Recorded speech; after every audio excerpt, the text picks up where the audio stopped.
Hello, everybody, and welcome back to the He channel. means Again, Ohio we're gonna is go. Ohio'd, obviously. Just shut the fuck up, chat. Tonight What's we're gonna be confusing? watching. We're gonna go continue on and reacting to the New Vegas player in Hell, the Bosch thing that we were talking about before, where we perfectly laid it out during the middle. Pretty good timing. Why am I a goblin? Don't know why.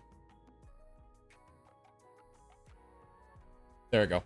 Okay, but yeah, we're gonna go on ahead and continue from the middle part. Luckily that there was a middle part to begin with, because it was a little hard to figure out where I was gonna end it, but luckily we ended up here. But let's go on ahead and keep watching this video Abuelo by and Dags, going by to the sleep. way. Tut, That's keep gonna be nice. gooning. Abuelo, I'm going to sleep, but keep gooning. What the fuck? Is that you? That is you. Fucking taco. Fucking. The surrealism doing? hits Just its a fever little pitch goblin as the door leads with us only to a 3 void. The HP. only things surrounding us are these flat, suspended slabs of concrete. Although behind us is...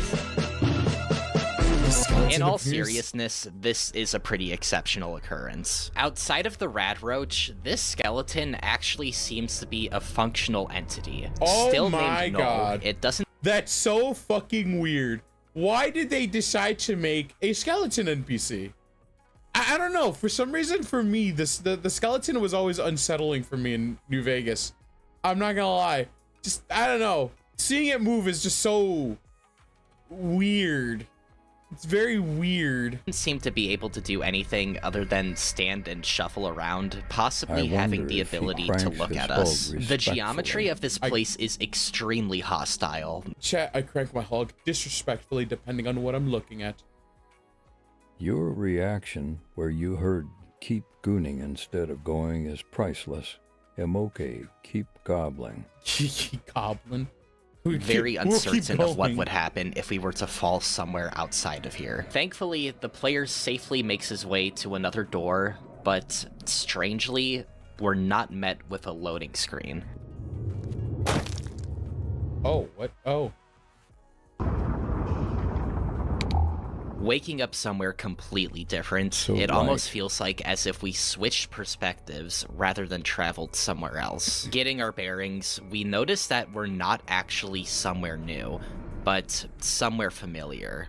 Is this We're the back passage? in the Mojave. Around us, the infrastructure has been completely dilapidated, even further than it already was when we got here. The sky is a this dark video beige, like a the black one hole sun Minecraft looming over video this of the King in hellscape. Yellow? But as if No, I never watched the King in Yellow video for Minecraft.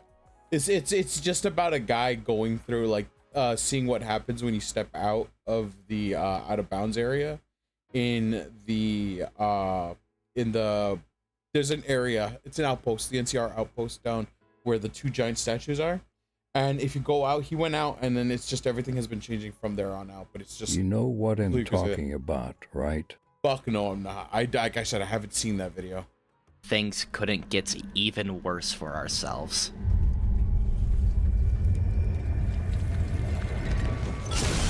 What the fuck?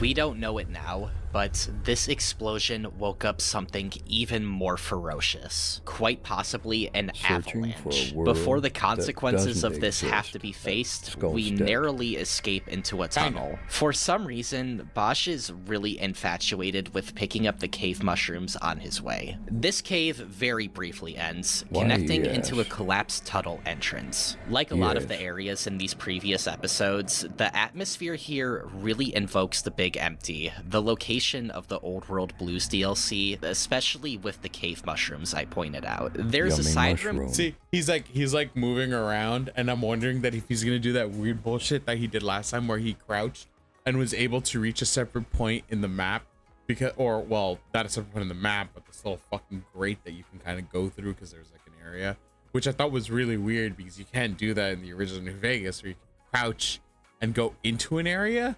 That doesn't exist. The collision doesn't let you do that. So I'm wondering if that's gonna happen again.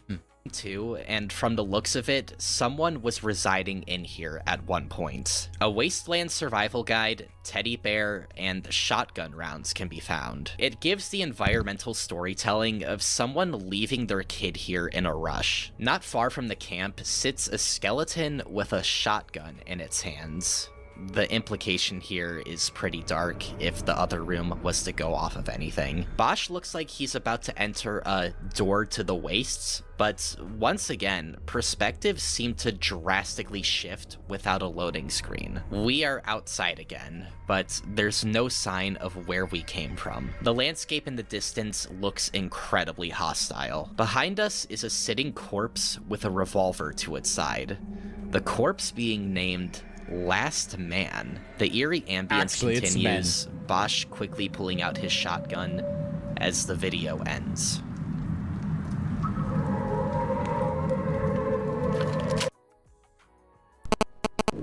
I'm starting to hear the noises from it, but none of the noises start to end up being like things that I haven't heard in game. While the music is part of it, which is very much a fucking creepy thing to hear. I'm not gonna lie, New Vegas does really well with making you feel like you're alone when you are alone without using the radio. But there are some other noises that are coming out that I'm just like fucking weirded about, because I'm just like, what is that? Like, is this like a mod that this guy made to like do all this? Feels like it would be a mod. That would 100% be a mod. This video starts with a really high-pitched digital noise, as well as what appears to be a panning shot of a red sky. The description states that the video file seems to be pretty mangled, so corruptions like this may become a staple moving forward. Though the second paragraph of this description also perks my interest. I've gotten a lot of emails from people saying they have similar things happen to them in-game, but I've yet to receive a single video. Videos out of we'll them, wait some but more. RTBH. It's nice to see that Bosch seems to be in contact with that forum throughout all of this. We find ourselves in the valley from earlier, the sky and ambience continuing to be as like, dark as well. Because if you get the GEC, there's a lot of things that you can do that kind of do the same thing as the results that you get, that you're getting here, if you just mess with the GEC enough. Because the GEC is what what the Gamebryo engine uses to make these kind of mods. That's where you go to add your textures, your new areas, all those bigger things, weapons, ammo, ammo types, fucking other things. Like, that's where you go to. You go into the GEC to do these kind of things. So for a bit there, you could do it, but like, this is like a huge, like, it itself seems like a huge fucking project to do all of this, you know? So it kind of makes me think, like, was there ever heard of a borscht cocktail? What the fuck is a borscht cocktail? When we left it. Though we don't seem to traverse here for too long, as another abrupt cut takes us to somewhere else that still looks to be in a similar area. Are we higher up? The artifacting when we transition up here is really strong.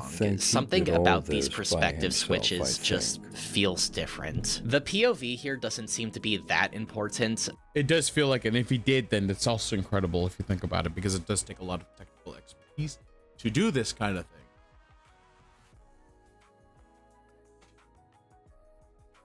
My roommate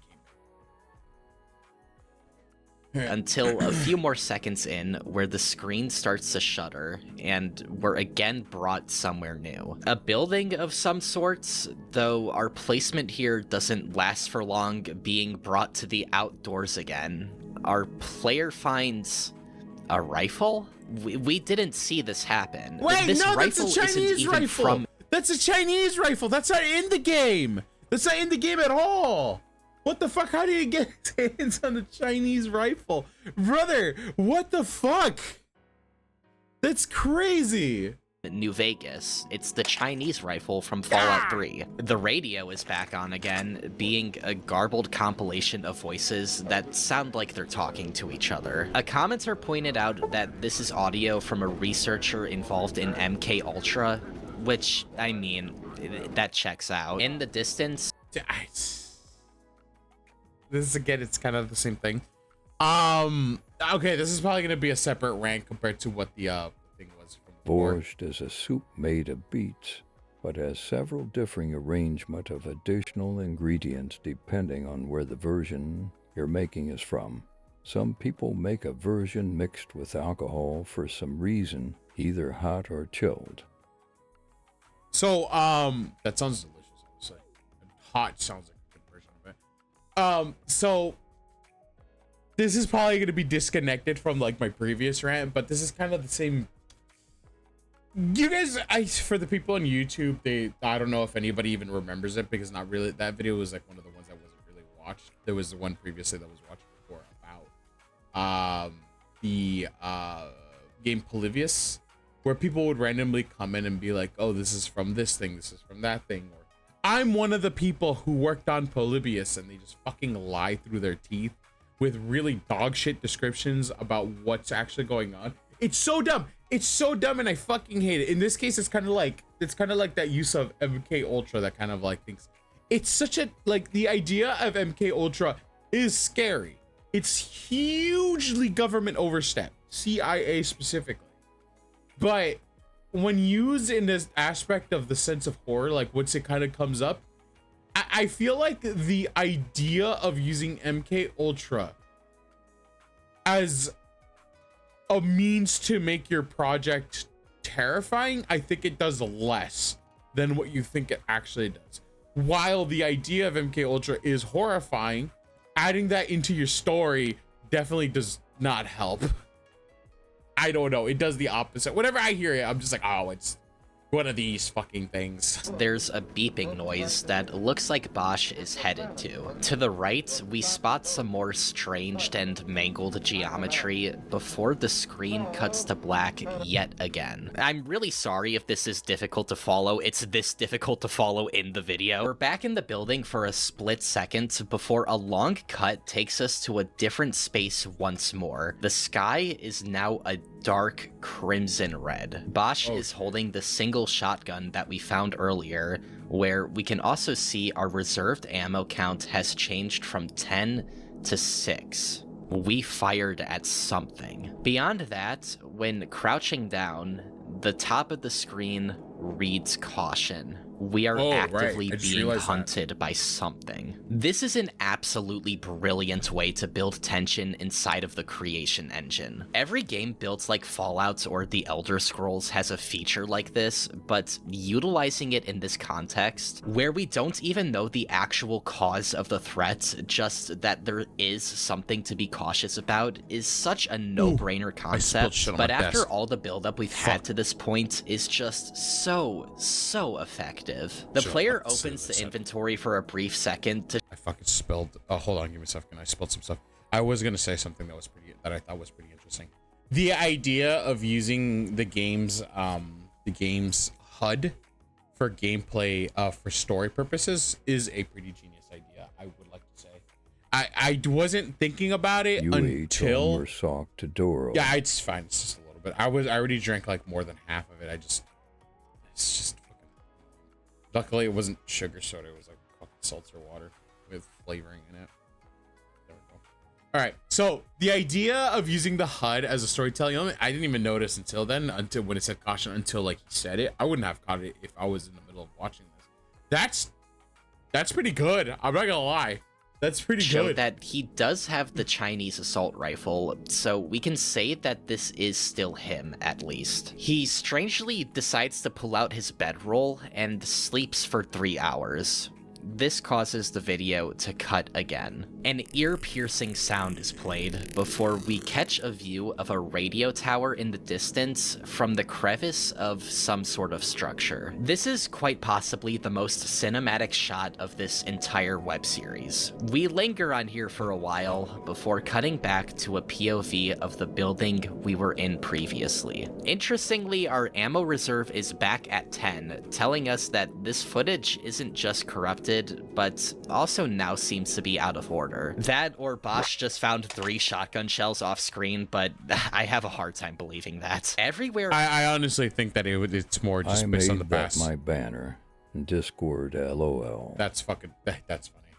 The looking in the outside. Do you think was that supposed to kind of show him looking at the background, or was it supposed to be like a subtle kind of like Oh, look at that. That looks Yay. that looks crazy. That's okay. I gotta I'm gonna keep Around this building houses holes that allow Not you sure. to peer into the desolate landscape of the weird. outside, but no way to actually get down. Cutting to another POV, we can tell that this is in the future once more due to the ammo reserve, though it's 8 and not the 6 from previously. Exploring this dilapidated structure, a Chinese pistol sits on the desk over here. Again, an item only found in Fallout 3, not New Vegas. Next to it sits a box for the Mojave Express. Instead of the usual splash text that shows up when you interact with this item, it sports this eerie line instead. Mojave Express delivery failure. Oh, okay. Permanently out of service. Looking at the world map again, the entire thing is shrouded in a deep red, the world just being labeled as, you guessed it, null. One of the bathrooms of this building houses a key to something in a toolbox. Going upstairs, we get a glimpse at another painting. This painting is a snippet of Bosch's Garden of Earthly Delights, specifically the hell layer of the painting. If we were to cross-reference the exact placement of where this was on the painting, it's specifically the uppermost portion of hell, depicting a dilapidated city, high mountains, and a crimson sky. Sounds familiar. That sounds, I wouldn't say it's a crimson sky. I'm looking at it. It's more like a, yeah, no, it's like fires out in the open, like gray sky, lights coming out from all the buildings, and the fire coming in from underneath. It's not really a red sky. I guess you can kind of compare it to like the exact area like outside and be like, oh yeah, it's kind of like a, not obviously a 1-for-1, but it definitely feel that. But the idea of it is I'm looking at it and I'm just like, there's not really a crimson sky. It's just more of a very, very tinted cloudy sky with light peering out in small crevices. And the only reds that you really do see come from fires that are coming from outside and not like a hellfire escape from above. High mountains and a crimson sky.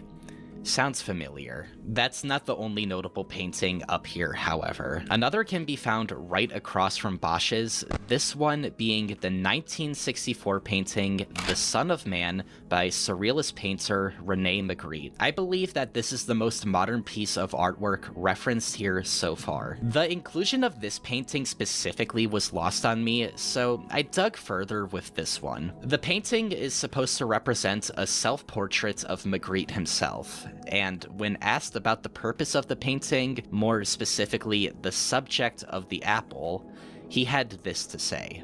At least it hides the face partly well. So you have the apparent face, the apple, hiding the visible but hidden, the face of the person. It's something that happens constantly. Everything we see hides another thing. We always want to see what is hidden by what we see. There is an interest in that which is hidden and which the visible does not show us. This interest can take the form of a quite intense feeling, a sort of conflict, one might say, between the visible that is hidden and the visible that is present.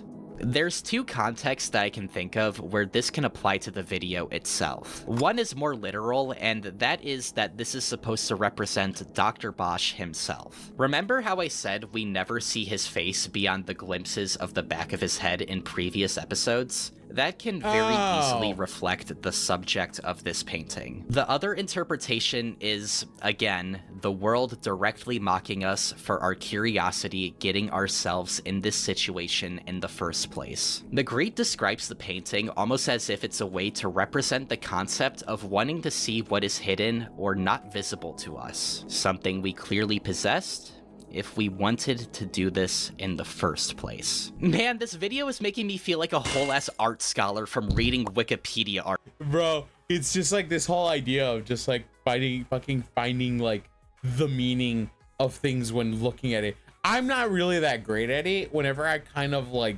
go through videos, I don't like look at it and be like the underlying meaning of this guy putting on blue lipstick is because blue is a sad color, and oh, it's a sad moment in time, and oh, the references to this artist that I look at the video and I'm just like, oh, that's pretty interesting. Like, I guess it's pretty good. Oh, I guess like You know, I'm very simple-minded when it comes to these kind of things. So to hear this, I'm just like, how'd you get that out of all that? That interesting.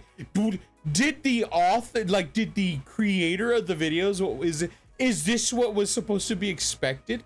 It's crazy. It's crazy. Blue coral number two. So true. Articles. See how much knowledge we can learn together from stuff like this and not through making the fucking Garden of Ban 8 video? Next to the painting sits that same framed news article about the Mr. House investigation. Outside of that, there's still little to dissect here due to the resolution, other than the second headline article about strange lights over Pahrump, a real town in Nevada about 60 miles west of Vegas. Oh. Although the location is not actually featured in the game itself, this could possibly be alluding to the tragedy that could have been planned to befall it in the Fallout universe, as an unused graffiti stating "Avenge Pahrump" can be found in the game files. Oh. This potentially being another allusion to cut content, just like the entire newspaper clipping in general. The episode does not end on a light note, however, as we make one final cut to the outside.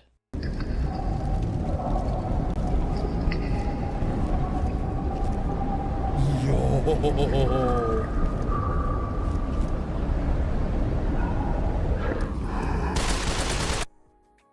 I guess that explains where. Straight up. Just straight up Z's. I didn't even see the fucking monster. I just saw him fucking shoot. Started panicking. I'm just like thinking, man, that's fucking relatable. I do the same fucking thing. Just immediately just keep shooting at the fucking thing before I get fucking killed by the fucking thing. All of our ammo was going. Outside of that rad roach, which I don't really count, this seems to be the first and only example of a hostile entity in our presence. But even then, we don't get a clear look at whatever it could be. All we know is that it just left us in danger. This episode doesn't really tell us anything we don't already know when it comes to our analysis, more just further expanding context and giving us further confirmation to things. There's also some interesting findings relating to a spectrogram in this video when these noises play.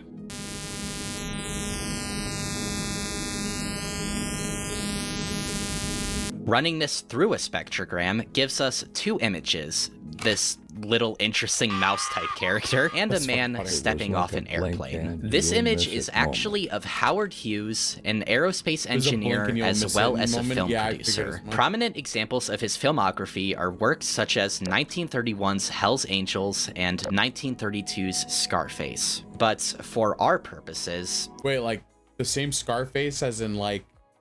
I am Tony Montana. That same Scarface? Was that an actual old movie before it became Scarface? Am I tripping balls here? It was Scarface that I know a remake of a different Scarface?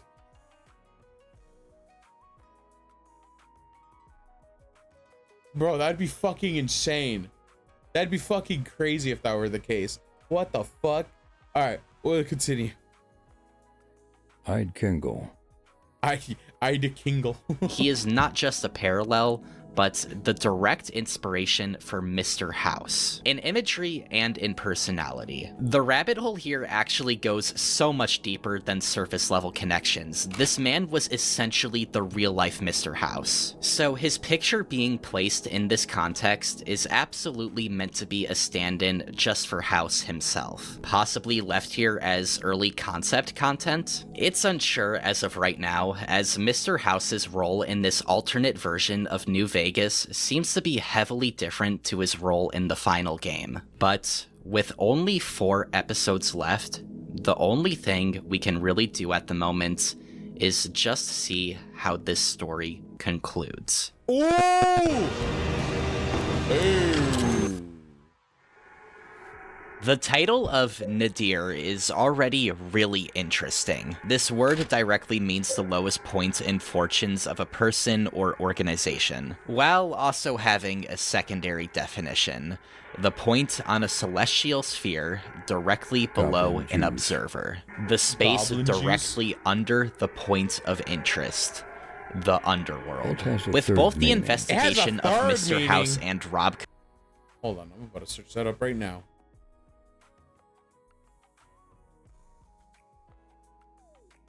Okay. A story told out of order. The most depressing moment in a timeline? Rock bottom? Ha! It could be the worst time. That's And crazy, with the though. What hell the fuck? imagery all throughout the series, nadir might be the best word to describe the entire channel, and just goes to show how thought out all of this seems to be up until this point. The only other thing I'd want to point out here before getting into the episode itself is the description simply reading, "Happy birthday." Happy birthday to who? This video was uploaded June 25th. Whose birthday was June 25th? Oh. If House's importance wasn't put at the Depresso forefront yet, espresso. this basically confirms it. The video starts with a HUD-less player walking through a path of lanterns. These lanterns being the only thing that illuminates this dark space. The footage directly data moshing into the aftermath of the previous episode. We can see that Bosch barely survived his encounter, running out of reserve ammo completely. Barely surviving at just 1 HP as well as being crippled. What could have possibly done this to him? The screen moshes again, shifting us to a valley covered in these massive red spheres before cutting again. Once again, spheres. Those aren't spheres, those are cameras. You find those cameras in like underground bunkers and whatnot. This is really red lens that kind of blinks at you and it moves back and forth. That's the main animation, but it really does nothing. They're just kind of just there. That's what it is. It's cameras. we hear a code. That's why he calls Running them this the one through a either spectrogram LMFAO. gets us dude. Like, this. I'm honestly not really sure what this one is supposed to be, but this is obviously meant to be a hand touching something. The first thing I thought that would be was the creation of Adam, but the hands don't exactly match up here. The footage corrupts once again, lingering on a skybox before moshing back into gameplay. Botch seems to be slightly healed up now, but his limb condition is still not perfect. Surrounding him is a stone structure. To the left of him, the free side sign. Now, this is a particularly interesting detail because Freeside is a settlement in the game that was formed after the bombs dropped. It didn't exist in the same way it did pre-war, so the sign here is really interesting if the theory of Vegas not being protected from the bombs is true. Plunging deeper into this hellscape, in the sky, we can see that the moon has become massive. What if it turns out that this is literally just like an interpretation of what happened like directly after the bombs fell, you know? With the whole Red Dawn coming through, people coming in to attack other people, the finding of the signs, wreckage almost everywhere. This is literally just the beginning of Fallout, before Fallout became a thing, you know? The texture quality also increasing an uncanny amount. In the rubble, we find the Courier 6 graffiti left by Ulysses as well. But the 6 is covered by those same hobo symbols from before. These translate to dangerous place and possibly get out fast. This one is a little more difficult to prescribe. It could also mean courthouse or judge. Inside is a mountain of barrels covering a defaced painting of Mr. House, ironically the one that directly spoofs the picture of Howard Hughes. The graffiti specifically defacing him with a smile and the word peace written on his chest. More hobo symbols are also present here, specifically 3 lines meaning unsafe area. Okay, it's like 4 a.m. right now, and I'm doing my absolute best to get this video finished on time, but I would be remiss not to mention this as well. The smile that defaces House is actually very cleverly also a hobo symbol. You can see that there's a line here that kind of looks like a stick where the smile is, and that's because it's meant to represent a sickle. The sickle. I was like, that's a plus sign with like another sign. I didn't realize this was gonna be a in symbol. hobo symbols means dishonest man, overtly calling House dishonest, again alluding back to that investigation that is supposedly taking place against him. Like I said, man, chock full of detail. Hobo symbols This time, are crazy. kind of I'm liking literally. it. There's also a little Kilroy was here reference at the bottom as well.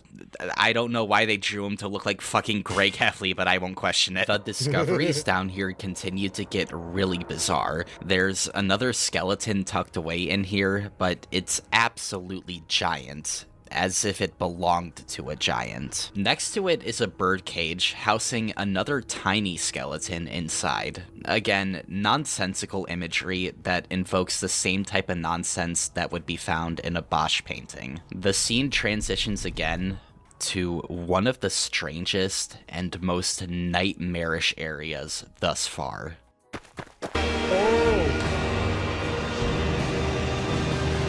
The music is loud and overstimulating, the sky littered with landmines that resemble trees, all while the giant, oppressive moon hovers in the distance. Everything about this area is overtly nightmarish, but we don't solve. It turns out that this is a collaboration between the fucking one show, that one book series, Diary of a Wimpy Kid, X Fallout, and the real creepypasta was actually because LOL. House was given the cheese touch, and that's what's going on. Also, that scenery is fucking crazy. It's just to look at, like, what the fuck is going on here. Stay here for too long once again. The footage cuts to Bosch stealing from a cash register, losing karma in the process. Next to the cash register is a toolbox housing a key. Bosch also steals it. On the map marker, however, we can see that he is not alone. Moshing into yet another perspective, we see the player looting a corpse of their items. These items being an Apollo laser pistol, gas mask, and riot gear. The riot gear armor is the easiest to explain. It's a modified version of the NCR Ranger armor from the cover of the game, and the gas mask is just a renamed asset of the lobotomite. It's actually the opposite. The riot gear is actually the gear that it was before the NCR grabbed it. The NCR are the people who fixed it up to look like the riot gear. Lore wise, that's my actually moment. Yeah, the riot gear came first, then the NCR Ranger armor. The NCR Ranger armor is riot gear that they gained from being like out there and then finding it. Gas mask from the Old World Blues DLC, but the Apollo laser pistol is not an asset found in any Fallout game. Instead, it was a weapon planned for Van Buren. Again, another Van Buren connection. That's not where the oddities end, however. The name of this corpse is username fetch_0. Username. That implies that this was another person. Are we exploring multiple POVs after all? The room itself seems to be a tunnel leading somewhere, but again, POV switched too soon for us to keep track. Taken back to the city ruins, the video takes a minute to kick in before going upstairs and... Wow. Okay. I think we found it. The Johnny guitar. God, we truly are in hell. Jokes aside, a massive and upscaled guitar that we can literally take, causing a mutilated torso to topple down at us, is just more instances of surreal imagery. Megalophobia has been an occurring theme throughout this series, as well as in Bosch's. Just everything just gets upscaled. That has to be the fucking, like, the funniest, yet the most, like, perfect jump scare to happen in Fallout New Vegas, if you think about it. It is just the giant guitar and then the body falling down from the top. Hold on, let me stand up. So the idea, I'm standing up. The idea is that the fucking body was attached to the thing, so you can see that. So I'm not gonna lie, that's pretty cool. That's pretty cool. I never thought that would actually be something that you could do. Fucking horror modders, step up your game. attach a dead body onto a guitar and let it fall in front of the player. They'll fucking freak the fuck out. That was cool. That was a good effect. Paintings themselves, so the abundance here absolutely checks out. Wandering around here leads to little more discovery until we stumble upon a briefcase. Inside the briefcase is a chemistry set along with a vial labeled Limit 115 Sample. This plays into another piece of the Fallout mythos that's way too long to explain in its entirety here, but Guys, it's World War II, bad guy zombies. It's Element 115.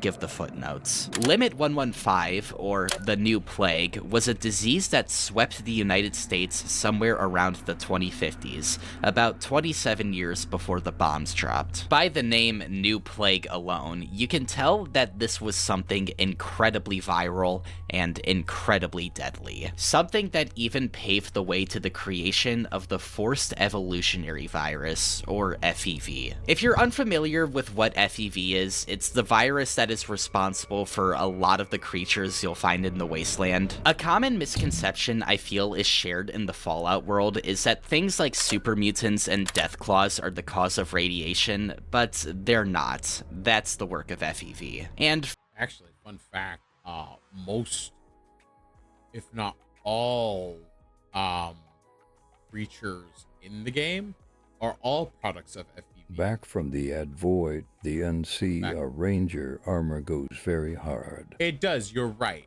But again, it is not the NCR Ranger armor came after the riot gear. The riot gear, if we're going by like release date, then yeah, NCR Ranger armor came first, then the fucking then the riot armor.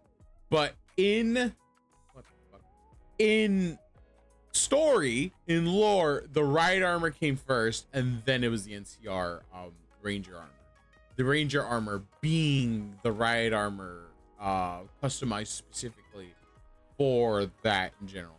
Also, another thing, where were we at? We were talking about right, the viruses, the FEV. So a lot of the creatures in Fallout, if not all of the creatures, have all been affected by FEV in some way. I think the ones that normally haven't are kind of like the Brahmin, maybe, and ghouls. Ghouls are FEV. Are not FEV. Fuck me. Those are the only ones that I can remember. Found a mod for Fallout that adds the riot armor to the game. Also goes very hard. I've seen it. I added it when I was first playing. Furthermore, Limit 115 isn't even a canon name for the New Plague. The only place where this sickness is labeled as Limit 115 is in a single line in text documents. Text documents for Van Buren. Next to the briefcase is another briefcase with a small ecosystem in it, one housing an extremely tiny NPCs simply named Man. Inside this briefcase are also 2 shacks and a radio tower. It's as if it's meant to mirror our own journey, either as a way for us to reflect, or as a way for the world to directly mock us. We don't stick around here long enough to get a definitive answer either way. Oh, wow. We see a brief glimpse back at the lantern path from earlier before being taken somewhere entirely new. A glowing, almost ethereal landscape. Our HUD once again is not present, and the architecture primarily resembles the towns surrounding the Sierra Madre and the Dead Money DLC. Nothing seems to be here, and we switch perspectives once more. In this footage, we seem to be wandering around a much more consistent Mojave, despite being dark. This piece doesn't last for long, however, as we're transported back to the landmine dimension. In the background, some sort of distorted song can now be heard.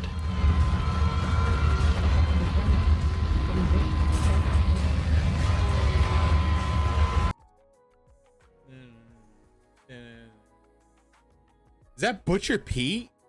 That sounds like Butcher Pete in the background. Keep a footnote on this. We start to enter a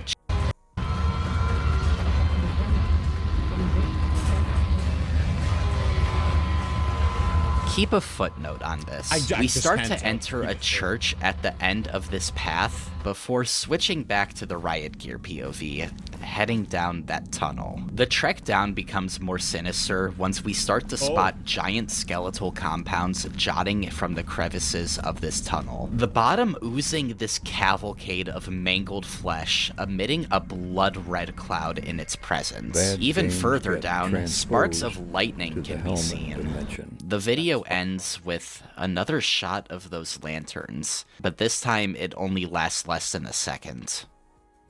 This is probably the most dense episode we've covered since exploring. There is so much to go over that I haven't touched yet, but we still have 3 episodes to go. And some things need to be saved for the overall analysis, don't they? Oh, that's why there's... The first location we wake up to in this video is the bright Sierra Madre city. However, our stay here doesn't even last 30 seconds. Moving back to the ruined city that we've grown oh so accustomed to. Things are noticeable and a lot easier to see now than they were earlier. Maybe this is this place version of daytime. Enemies of some kind still reside here, as apparent by our map and the caution status coming back once more. Bosch makes his way through the interiors of several small dilapidated buildings before POV switch once again. Here, we can see him throwing the bodies of an NPC titled Last Man into a puddle. The same Last Man we saw a few episodes ago. There's a side room at the end of this tunnel that opens up to what looks like 2 rad roaches playing poker. Bosch decides to not investigate further and just leaves them be. Probably one of the very few encounters in these videos that's meant to intentionally be humorous. Down the tunnel further is a barrel on fire next to another dead NPC. This one having the name Daughter of Hecate. The Daughters of Hecate were a tribe planned for, you guessed it, Van Buren. So this is once again more cut content seeping its way into New Vegas. Later on, the Pip-Boy map even confirms to us this location is called Hecate's Sewers. Not far from that corpse is an NPC that is actually alive, once again only sporting the name Null. It seems to also just be a skeleton and doesn't really do anything. At the very least, it isn't hostile. Another room to the side of this tunnel complex has the body of another last man right at the entrance. In front of it sports a bottomless pit, and above it sports a really big door. If we decide to open the hatch...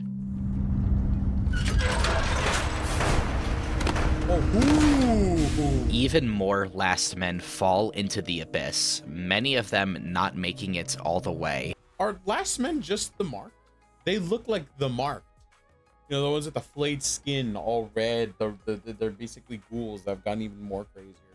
That can use weapons and shit. All seeming to sport NCR-related armor as well. This nightmarish walk continues to the room ahead, giant corpse heads staring at you from under drains, a brain blocking our path at the end of a dark sewer tunnel, the thing spasming if hit, haunting audio cues playing out of nowhere. This blend of industrial with organic horror is something that really speaks to me specifically, and the way that it's pulled off down here has been haunting. Bosch finally makes his way to an exit out of these awful sewers. Doing so causes the perspective to shift back to the ruined city. We're greeted with what may be a pool. It's difficult to see. The water is basically Venta black. At the bottom of this water source, rocks with tribal graffiti on them can be found. Assets that are only found in the Honest Hearts DLC. The random occurrences of DLC related textures here fits in well with the mishmash of other random assets we've run into thus far, and probably hints further that the game is literally falling apart. More strange assets can be found in the rubble, a crashed army truck lit ablaze.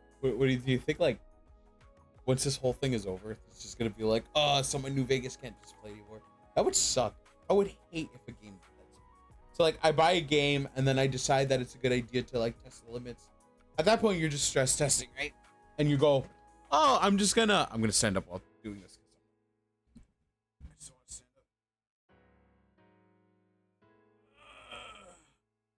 So you fucking get a game, right? You buy it, you've played it for 5 years, you passed it a couple times in your lifetime. Interestingly enough, you go through it and you're just like, oh man, that's so good, I like it. Go through it, and then you're just like, you find something, right? And you go through with it. And you're going through the entire passage, just going through like fucking symbolism after symbolism. And then you get to the end and it turns out like it just fucking destroys your game. I'd be pretty pissed. I'm not gonna lie. That's my favorite game, bro. You just broke my game because you wanted to make some spooky ghost shit. Motherfucking ghost killed my game. I'm mad. This is bullshit. Next to what looks like to be a Ferris wheel, for example, or an Art Deco head with an oversized knife jutting into its skull. There's also what I believe to be the projector that takes you to the Old World Blues DLC in the Rebel as well, still running. This entire part of the landscape feels like it's trying to reconnect with content actually featured in the base game, even if it's doing so in a really garbled sort of way. However, before we can investigate into this more, Bosch accidentally slips down a pit. Oopsie. This gives us a very convenient launchpad to once again switch perspectives. We're now atop of what is probably a watchtower, our radio picking up another disturbing frequency. Venturing further into the wastes yields a much more barren landscape. The only thing catching our immediate gaze is the ever-present moon, which I feel like is getting closer. Perspectives cut into this surrealist yard of spheres, some massive and some small. Some are even impossibly floating. In this storm stands what looks like to be a man in the entrance to a void doorframe. Ancient. Those are Vitruvian men. You know the one when they're like in a circle and they have like a bunch of arms, kind of show like peak human body or whatever. That's what that is. That's what it looks like. Closer reveals that this man is Ulysses? Or at least it's definitely using Ulysses as model. What the fuck are you doing here, dude? But much like most things in here, we don't get immediate answers, and the footage cuts to...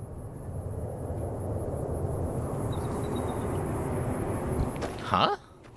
Things are incredibly unsuspecting here. The landscape hasn't looked this peaceful since like 11 episodes ago at this point. Is this from earlier on in the playthrough? There is a myriad of ruins scattered around us, but the most suspecting of these is the satellite that is interactable in some way. But Bosch doesn't seem to do anything with it. When he opens the map, nothing actually seems to be around us, the map looking erased entirely. Heading up the mountain gives us a view of the wasteland from a completely different perspective. The light shines on the terrain below, making out several different and interesting landmarks. The serenading, almost heavenly sounding music during this scene adding to the moment.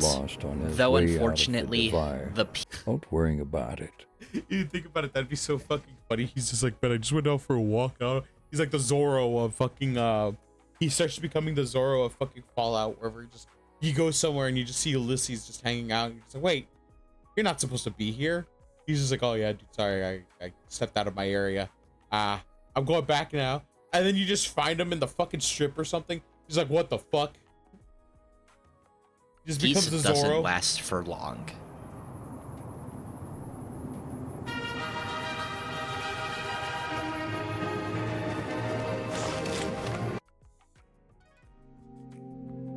There's plenty of details to dissect here before we move on to the second to last entry in the series, but I want to pay attention to two in particular. The easiest one to get out of the way is Bosch's reaction to the music kicking in at the end. He looks panicked, but if we look over to the enemy marker at the bottom left, it's more than just for the music. The other notable things about this strange sequence come in the form of the dates displayed on the Pip-Boy screen. I can't really discern a meaning out of the first string of numbers, but beside them sits a completely separate string that doesn't seem to be related to the date. The first is 1539, and at the very end, we can see it switches to That's the time, brother. That's the time. That is the time! 1552. If we were to go by the rest of the logic these videos have presented to us to think under, we can assume that these are meant to represent Bible verses. Specific. Whoa! Yo! Excuse the fuck out of me. Where did we get Bible verses from? That's the time, right? Like, I'm not tripping balls here.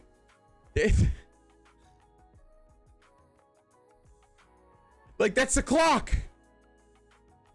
Or is it, or you know what? I gotta keep watching this. I gotta keep watching. 1 Corinthians 15:39 and 1 Corinthians 15:52. Not all flesh is the same. People have one kind of flesh, animals have another, birds another, and fish another. In a flash, in the twinkling of an eye at the last trumpet. For the trumpet will sound, the dead will be raised imperishable, and we will be changed.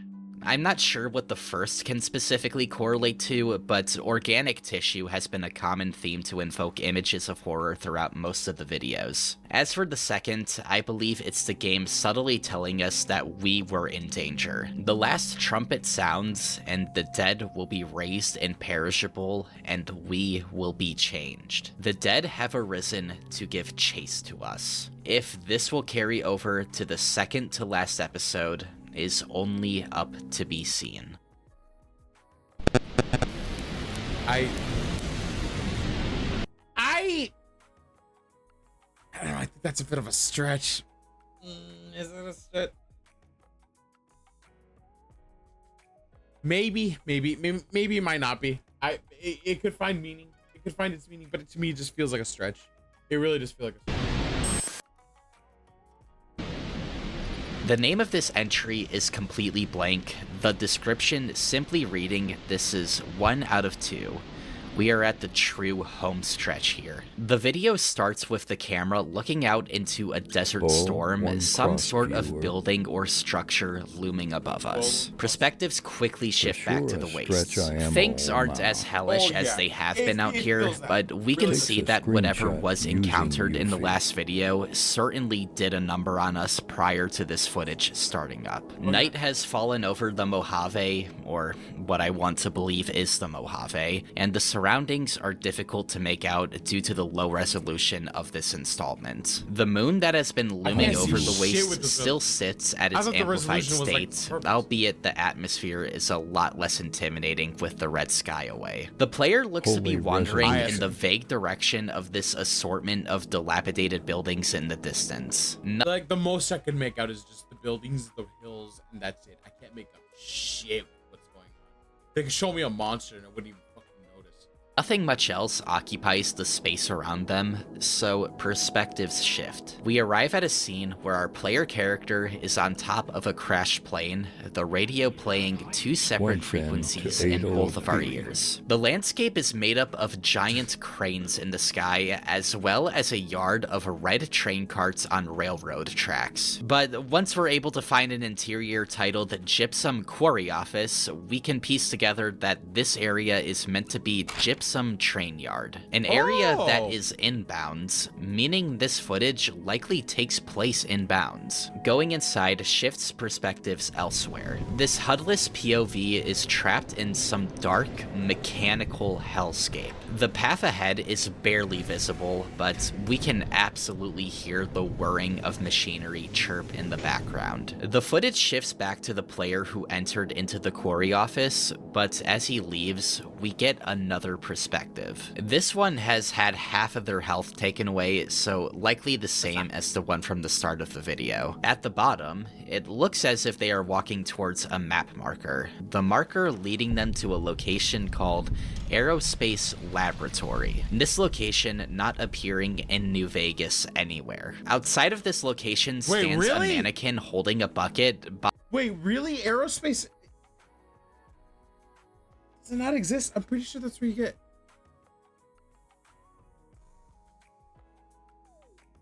No, he might be right. He might be right. I think what I'm thinking of is the aerospace it's area. Not a real place. It's that I was thinking of the other aerospace place where it's more of just a shelter for a lot of people who kind of got like fucked over. I swear to God, dude, that's that. Okay. Josh just kind of rudely grabs it and throws it on the floor. The inside of the shack doesn't resemble anything of a laboratory at all, but there is a second floor. Heading further down greets us with a space that actually resembles more of a laboratory, as well as a skeleton named Jack P. This corpse is likely a reference to the real person Jack Parsons, someone who, glancing over his Wikipedia, is so insanely interesting but also had way too much ground to cover right here. Like, this guy was a rocket engineer. Sex magic rituals. What can you do with sex magic rituals? I'm starting to think that every time you get into people who talk about like anything that has to do with sex, they might have been a bit of a virgin. I don't think anyone in their right mind would just think, man, I just need to get some fucking sex rituals. Like, what reason do you need sex rituals, man? Did you not get enough? Who had ties to the occult and died via explosion in his home lab. One of the theories as to why this happened being because he was trying to create a fucking homunculus. Nobody watching this video is ever going to have a more interesting life than this. The important parts here are obviously his ties to aerospace and rocket engineering and the ties to the occult. But the dead ringer is absolutely the fact that his ashes were scattered in the Mojave Desert after his death. That's interesting. Why is everybody, do people just get bored when they get really smart or something? Like they become scientists and the first thing they do is just practice the occult? Is that just normal? Am I missing something? Should I be practicing the occult?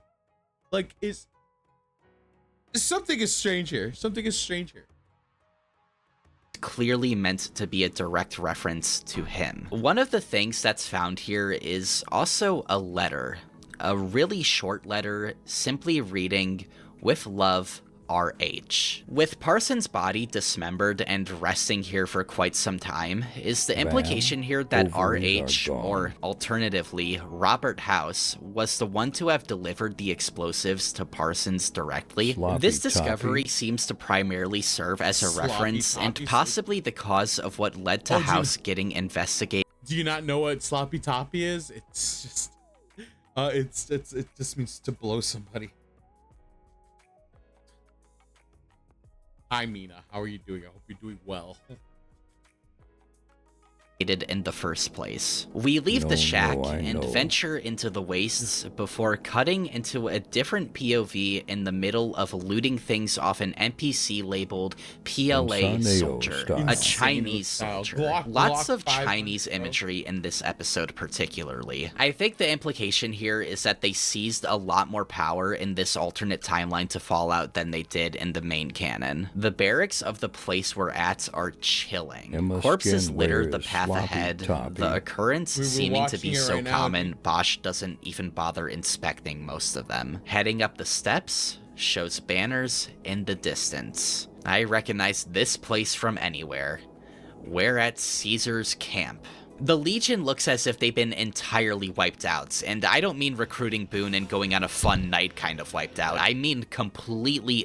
It's like everywhere you walk is just gonna be Caesar fucking gravesite. Just everywhere you walk. Eviscerated. The tents leading to where you'd find Caesar are now littered with dirt pits marked with the Legion banner, mass graves for all of the Fumentari that lay dormant here. It really makes you think, what happened? Especially now that we seem to be in bounds again. What did we do? Next to this mountain shrouded in It's been a bit. I've been doing fine. It's like we're doing a slop content. I call it sloppy toppy because I'm doing reaction content for YouTube, and it just comes from slop content, reaction slop, and then I was just like sloppy toppy, sloppy topic, powered by V8. So true. But thank you. We're just watching this, seeing how it goes. Hopping off stream. Night Skulls, thank you for coming by. I appreciate it.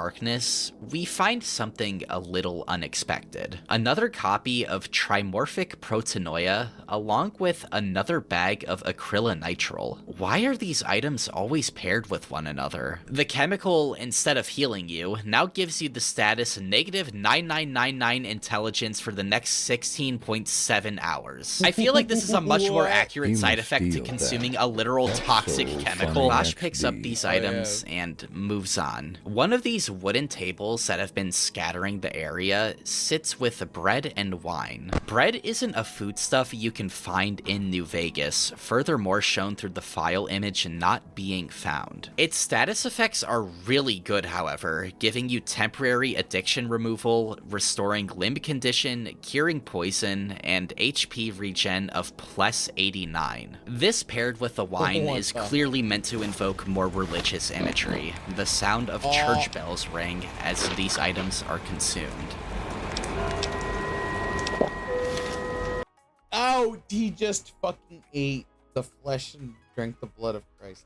I get it. I get it. That makes a lot of sense. Stream and Joe's loppy toppy one. I appreciate it, Nina. Thank you for the lurk. I appreciate it.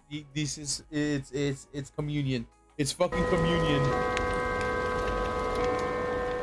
We switch perspectives again not long after this, following the POV of discovering Raul's shack. Raul is a ghoul you can meet in New Vegas that you're able to recruit as a companion, and he's probably the chillest out of all of them. Let's go inside and see if we can meet up with him. It would be really comforting to have a friendly face around here.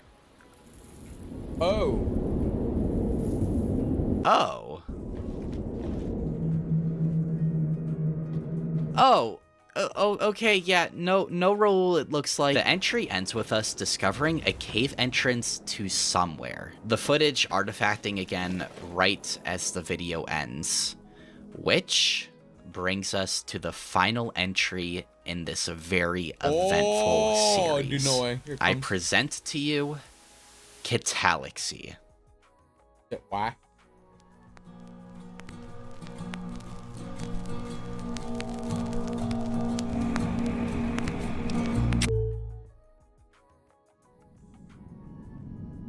Catalaxy is the Greek word for conclusion, just presented here with a C instead of a K.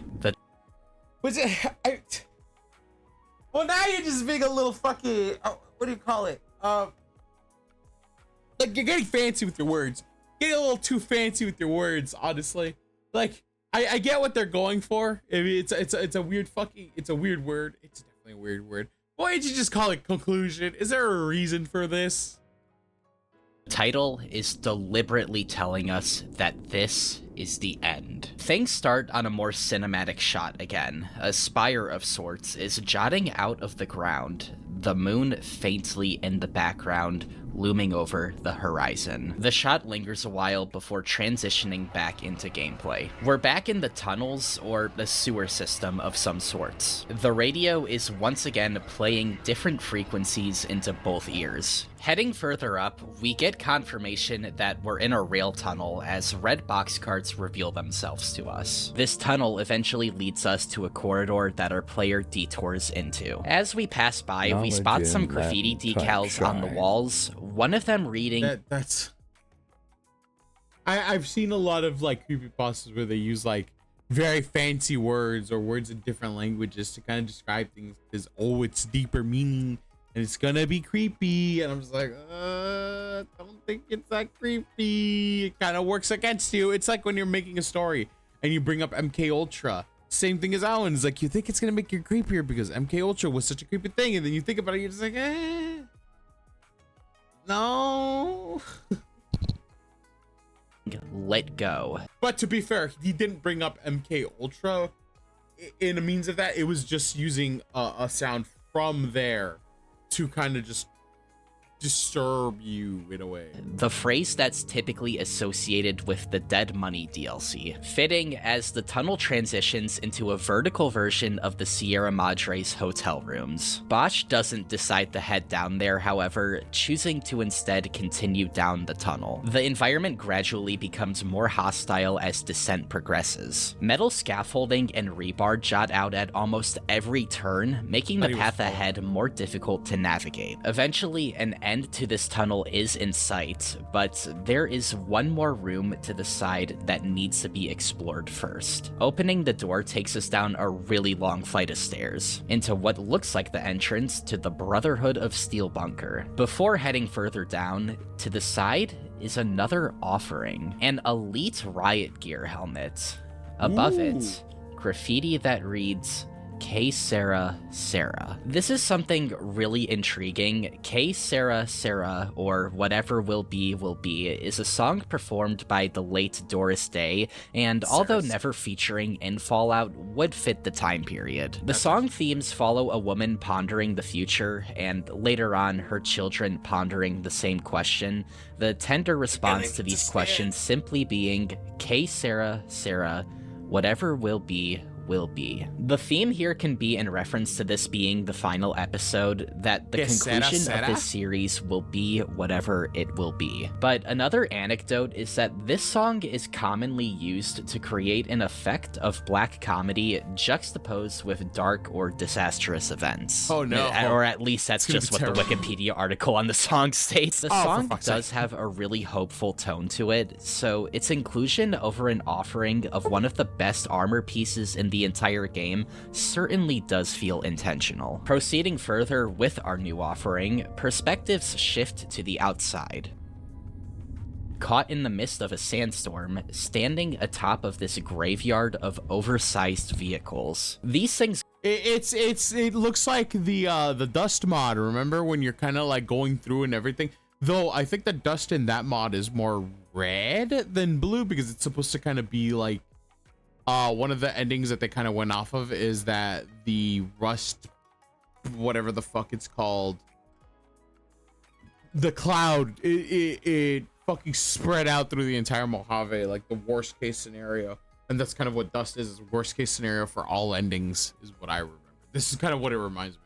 Go on for a really long amount of distance, all having been lined up in a single file row. Several cuts happen while wandering continues in this general area, but nothing notable seems to appear in this time other than a marker at the bottom pointing to something discoverable slightly north of here. Before we see what that is, however, we're brought somewhere new yet again.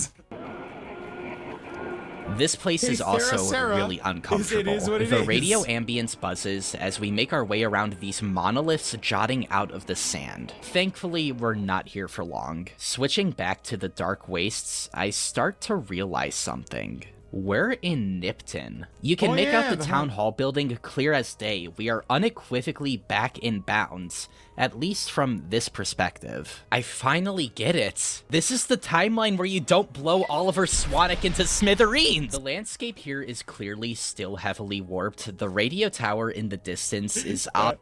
God damn it. Just the idea of using a nuke to blow him up is just a funny fucking concept to me. He's just a guy who's enjoying his freedom, but it's become absolute culture that if you just see him, you just fucking kill him.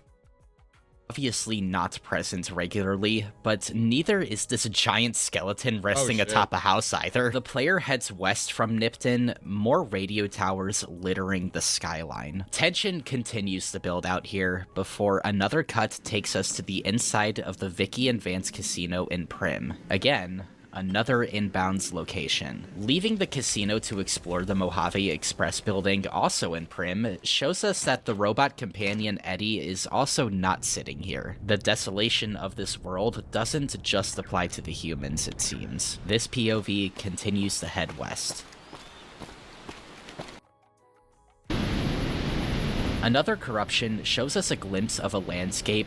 This one doesn't look that noteworthy, just another ruined building in the midst of a sandstorm. Cutting back to the player footage, the HUD of our character is strangely missing. This has happened on a few occasions already, but this had to occur not long after that corruption, considering we're still in Prim, and that's pretty intriguing. The HUD returns once we start following another POV, this one heading east, as well as having some sort of weapon equipped. They discover a really strange landmark, a site labeled Anchorage Memorial, with a spike sticking out of the ground in the middle. The Anchorage Memorial is not a location in New Vegas, but rather one from Fallout 3. And not Van Buren Fallout 3, I mean the one that we all know. The spire in the middle is actually an oversized version of the Old Glory weapon, a weapon that is, again, associated with Ulysses. There's something about Ulysses that seems to have a very noteworthy importance throughout this entire journey, but the player doesn't stick around this memorial long enough to get any further details. Nearby is a shack as well, but a noise catches Bosch's interest before ever investigating further. Cautiously heading into the direction of the barking greets us with an oval-shaped obelisk in the sky.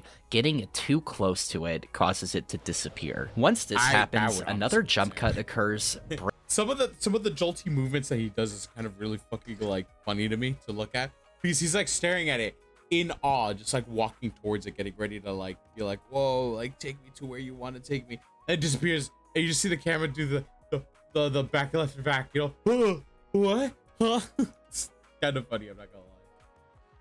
Bringing us to a very familiar location.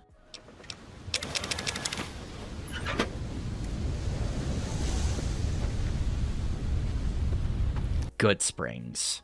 Full circle, it seems. The town is as vacant as everywhere else. Landmarks like the Prospector Saloon and General Store are completely empty. Eventually, heading up the hill to Doc Mitchell's house, the spawn point of our entire journey in the Mojave. Before we can head inside, perspectives shift once more.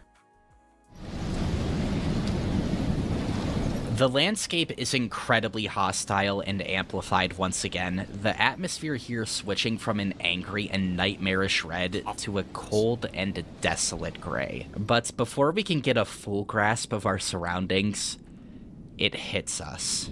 Yo, wait a fucking minute.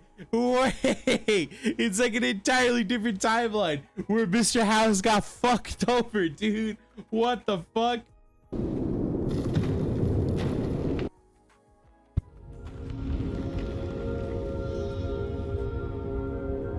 The inside is filled with rubble and decay. Newspapers framed to the walls start to tell us more of the story. The first being of the Lucky 38's debut. Although this asset doesn't tell us much, it is one that is custom. Another talks about Robert House having been injured in a plane crash, another direct parallel to Howard Hughes, and likely why we found that photo of him in the spectrogram all the way back. This also means that we can probably Wait, does that mean? Wait.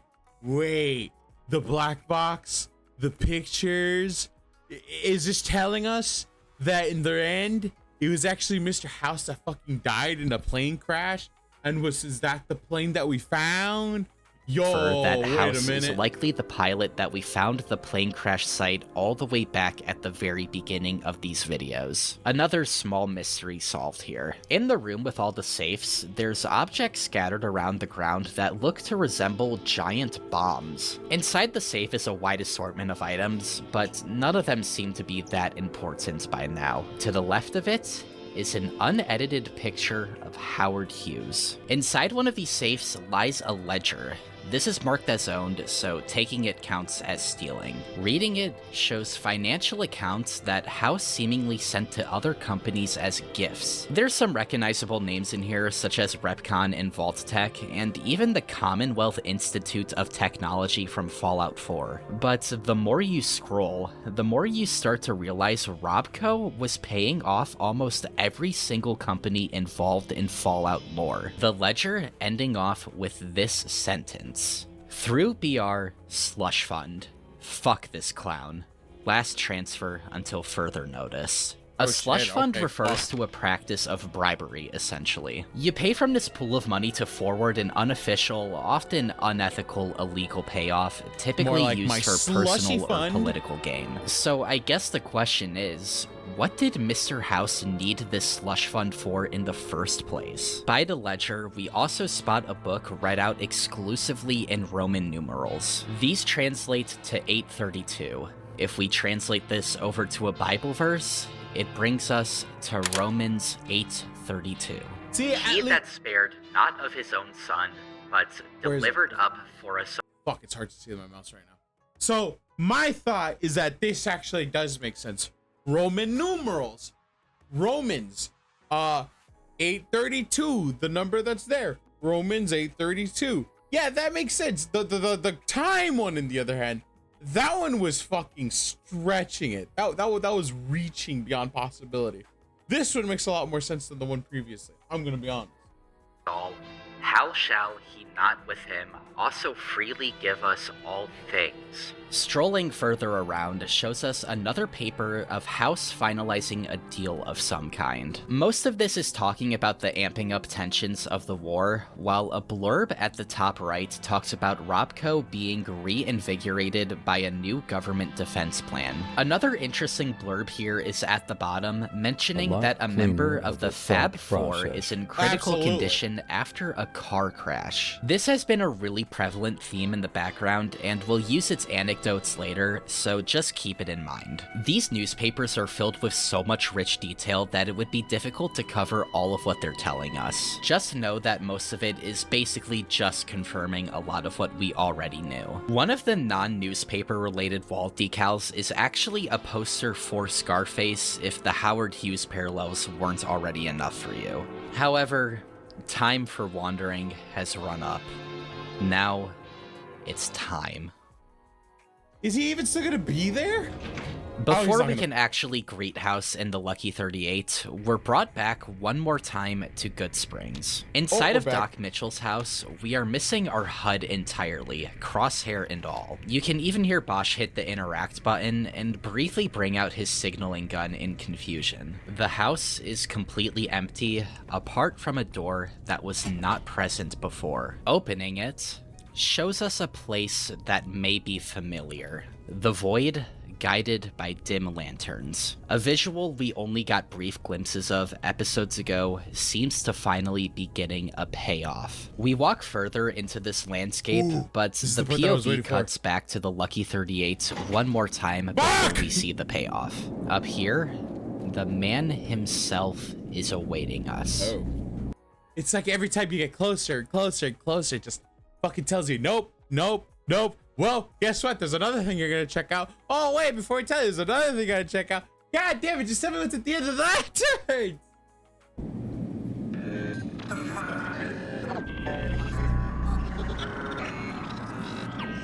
We can't talk.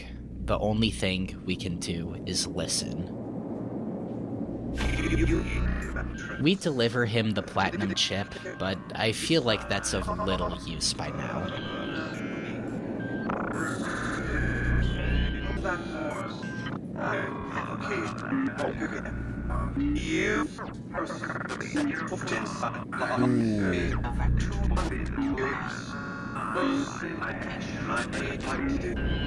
Oh wait. I think I'm getting it. I think I'm getting it. I think I'm getting it. I think I'm getting it.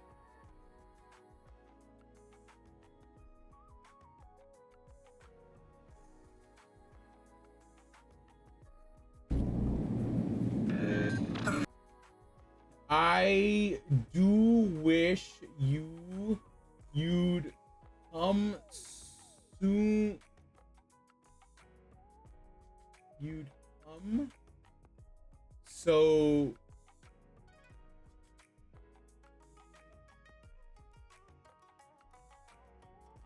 see the Lucky 38.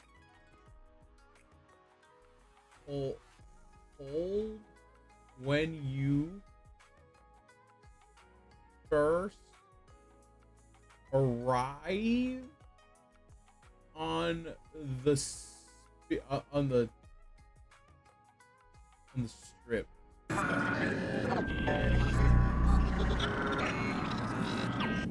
We can't talk. The only thing we can do is listen.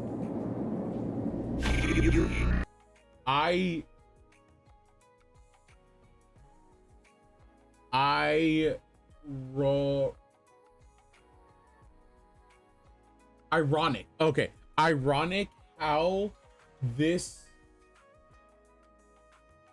turned out.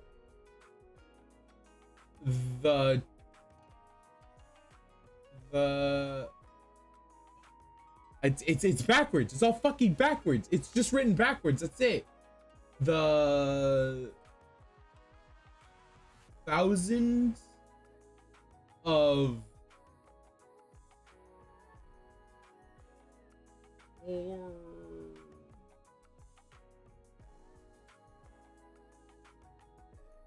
is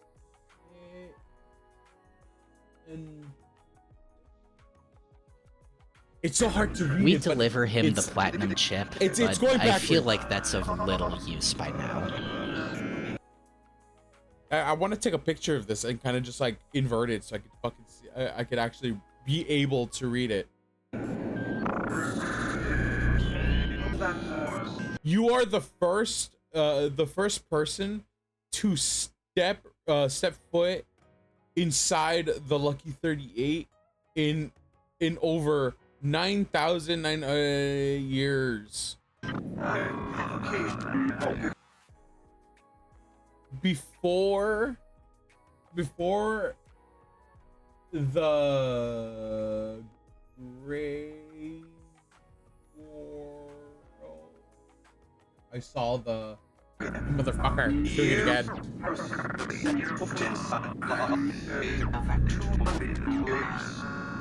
I need you to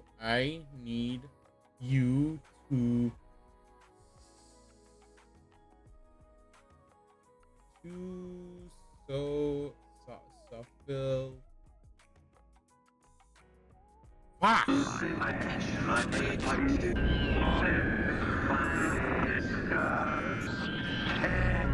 I wonder if he's gonna get it. I want to know if he gets it. Because maybe he can explain it.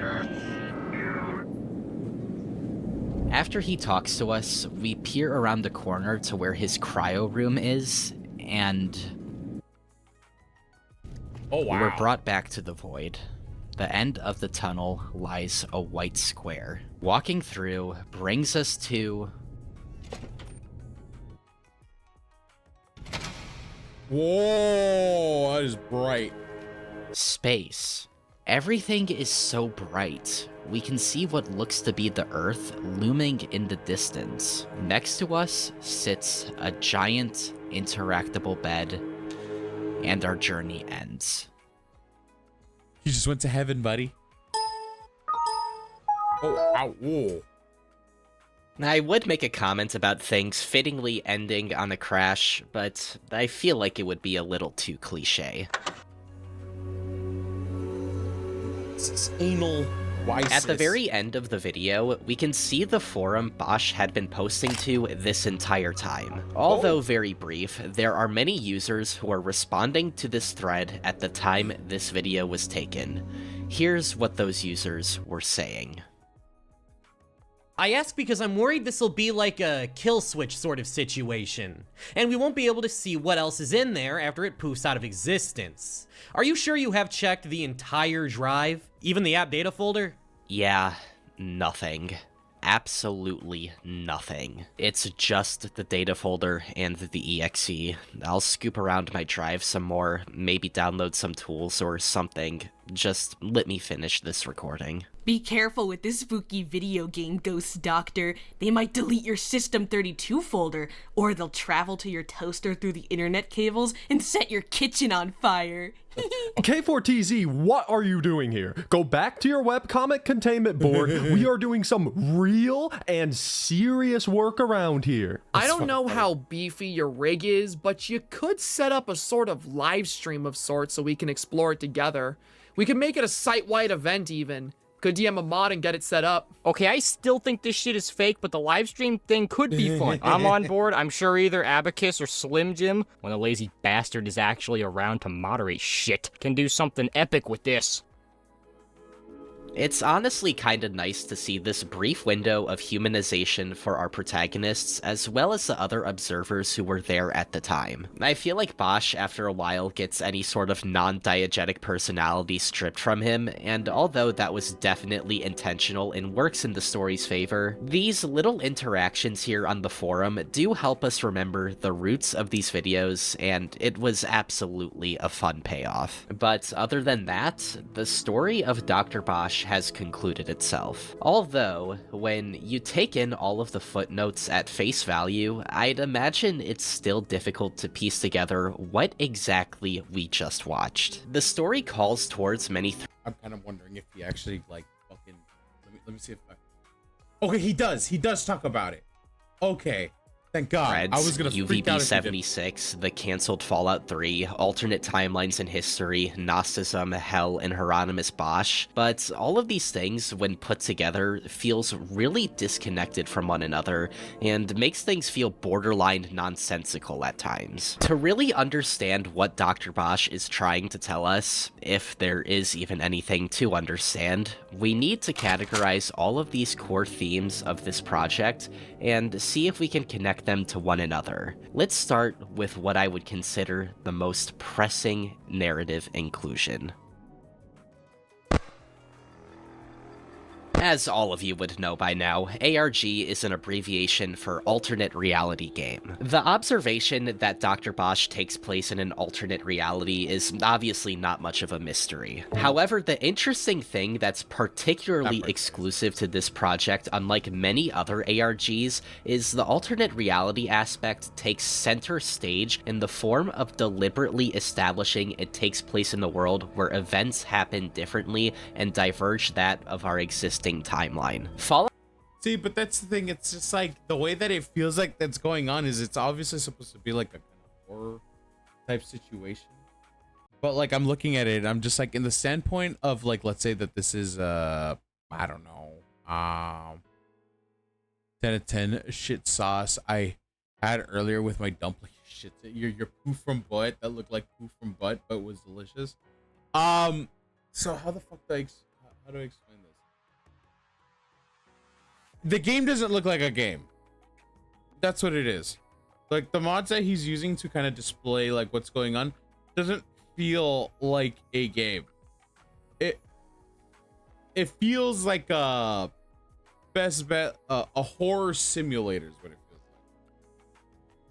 Blood Van Buren is something that progressively haunts the narrative of Dr. Bosch. It makes itself relevant by the second entry of these videos, and only progressively becomes more integral to understanding the themes of the project. There's subtle nods and build-up. One of my personal favorite examples was the Med-X name change we talked about like an entire hour prior. The climax to this conclusion comes much later in the 13th entry intro. This deliberately confirms to us that this version of New Vegas was developed and published by Black Isle and Interplay Studios, meaning that in this time, that would be so fucking crazy if like an alternate timeline instead of Bethesda, Black Isle and the other game company were the ones there. If that was the case though, I would still think that the game itself would still be top down for like a while. I don't think they would have thought about making Fallout first person. It's very likely that Bethesda purchasing the rights to Fallout never pans out, and that Obsidian was never contracted to make New Vegas because Obsidian would have never formed if Black Isle never disbanded. Though the interesting part about all this is that the game is still clearly called Fallout New Vegas, despite how different this version of the game seems to be. This does imply that even in this continuity, Van Buren was still cancelled and scrapped at at some point. As for Bethesda's Fallout 3, the entire standing of that game is incredibly ambiguous considering many Fallout 3 exclusive items make their way into this version of New Vegas, but if I had to guess, a full game set in the Capital Wasteland likely never came into existence in this timeline. The only way I can see that as a possibility is if this isn't actually an alternate reality and the game is simply tricking us in another weird spooky hell trick, but I have other anecdotes of evidence that make me dismiss this thought entirely. First off, we need to address the later video's sudden fascination with the Beatles. The Beatles, incidentally enough, are actually no stranger to many works of alternate. It's so fucking wild.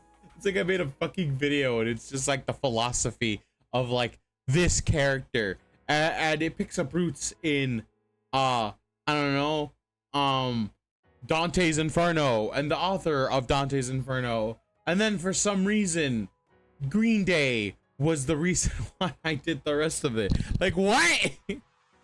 History already, and are absolutely no stranger to conspiracy theories. A prominent example of this is the novel Once There Was a Way, going over an alternate scenario where the Beatles had stayed united for years after the date of their actual disbandment, much like the prospect of Interplay and Black Isle never disbanding. Nadir is where these parallels truly starts, but honestly you can even argue that they started in the previous episode, Salvaged. Remember the Son of Man painting we dissected from earlier? We went over a lot of its proposed meanings and symbolisms, but one piece of information I left out about it was talking about the green apple itself. This was a recurring motif found in Magritte's work, also having been prominently featured in the painting Legio de Mort. This painting was owned by none other than Paul McCartney, the painting having been the direct inspiration for the Beatles naming their record company Apple Corps. I'm unsure if this specifically was an intentional tie. It's kind of funny if you think about it, because they're just like, they call it Apple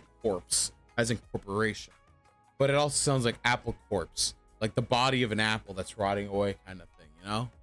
That's or just a convenient coincidence, but I can say with absolute certainty the other parallels we are about to discuss are completely intentional.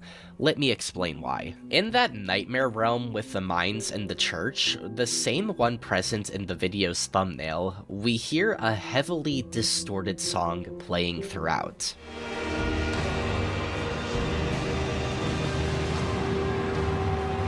The origin of this song is the Beatles song Sick to Death off of their album Everyday Chemistry, a song off an album that doesn't exist. what? Everyday Chemistry is one of the most fascinating fan projects I've stumbled across while doing research for this video. The footnotes is that a man by the name of James Richards passed out in the Del Puerto Canyon, an isolated patch of the Californian desert only slightly north of the Mojave. When he awoke, he found himself in another dimension. The most notable thing he noticed?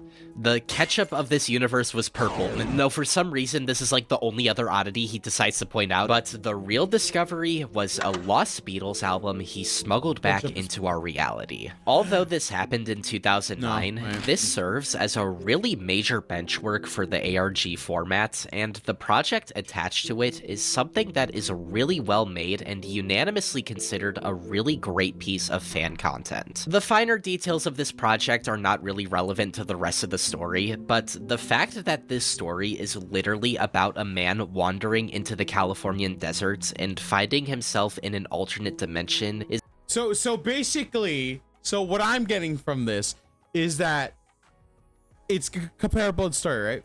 So he wanders off into the desert, and in this case it's more of just the outside of the map area, wanders out, and then is kind of transported into another universe, quote unquote, another universe, because it's more likely in game. Goes into a purple ketchup. Purple ketchup gas, those old color ketchups gained a significant amount of popularity. The idea of that one universe. is in the same vein of saying like, oh, I found a Beatles album that was made, but it was made in a different universe. In this case, it's saying oh, I wandered into it and I so happened to be in a game where the universe, where the programmers never split, and they actually ended up making this game instead. It's most of the parallels feel like it's coming from that. It's a very crucial point of contention. More Beatles references are made in the Untitled video, one of the radio frequencies tracing back to a 1969 WABC broadcast by the radio host Roby Yonge, discussing the Paul is dead theory. This is something you have probably heard of before. This is a music conspiracy up there with Courtney Love killing Kurt Cobain. The thesis of this theory is that after a lethal car crash, Paul McCartney had died on impact, and was replaced with a lookalike to spare overwhelming fan grief. A lot of the radio frequencies featured in— The thing is I've actually heard about that. And would it be weird to— I think honestly, in my years of being alive and seeing anything like that kind of happened, I don't think it did. I don't think there's a possibility that did happen. If a band members die a part of the Beatles, I don't think they would just end up being like, I mean, one of them was shot and a couple of them died from old age. But if, like, let's say, like, unless they are the ones who killed Paul McCartney, then I don't think there's any way to say that they would have just tried to hide the fact that Paul McCartney died. So I think it would just get debunked by the idea itself. These videos are really difficult to make out and are incredibly obscure. The source of this audio literally only has less than 800 views on YouTube, but I bring attention to this one because it's a footnote that comes back in the final episode. In Catalaxy, under one of the many newspapers we can read in the Lucky 38, we can just barely make out a headline reading that a member of the Fab Four are in critical condition after a car crash. As we already went over, this is the catalyst to the Paul is dead theory. The inclusion of this paper in a diegetic perspective also raises several other questions. The events of how the whole thing's a conspiracy, like all of it. That's what it's gonna come out to be. I'm making like random fucking guesses. Also, I'm trying to talk more. I'm trying to make sure I talk because I'm slowly I'm slowly gonna need coffee in a bit. But like, all of it just sounds like it's like conspiracy shit. And it's fucking insane. This car crash happened having been altered fit into the narrative that Paul might actually be dead in this universe, which could also give credence to Everyday Chemistry having been a real album as well. Though the most interesting part about all this is the diegesis I mentioned previously. The radio broadcasts I can write off as not being something the player character is explicitly experiencing, but the paper, I can't so much. Fallout is obviously a world where culture stagnated in the 1950s. This is a little funny. If I'm correct, it was announced like a while ago that the beginning person that you use in Fallout 4, that's him right here. This one in the power around this side.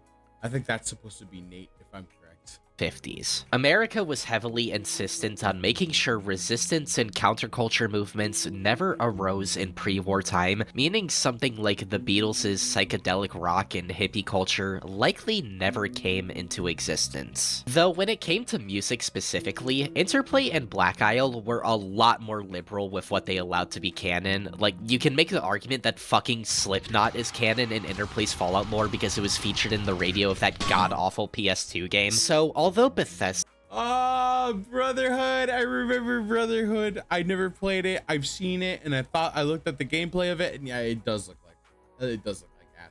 But the fact that Slipknot is in it, it sounds fucking funny actually, because I'm like so used to listening to like regular Fallout music, and now that I think about like other bands like that coming out, maybe even fucking Nirvana, that would be very off-putting. I won't lie.